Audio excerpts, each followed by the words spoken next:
ملګرو ډېر غمجن خبر دی. مسکین انسان ولسی شاعر فخر افغان مطیع الله تراب صاحب هم د زړه د حملې له وجې د دې فاني دنیا څخه سترګې پټې کړې.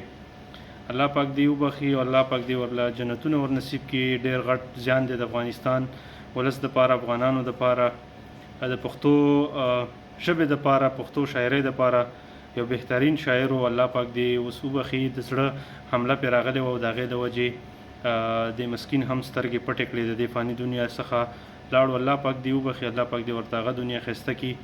او ډېر درانه شخصیتونه هم په دې څو ورځو کې د لاسه ورکړل چې اول بسم الله شینواری و، بیا ورپسې خانزیب مولانا صاحب و، اوس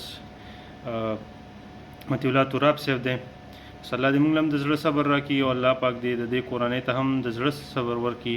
ډېر ستر غم دی او یقین وکړئ چې د ویلو نه دي چې د مرګ خبر هم موږ ته میلاو شو. الله پاک دې بس اوس وبخي، الله پاک دې ورته جنتونه ور نصیب کړي. ستر غم دی د افغانانو لپاره.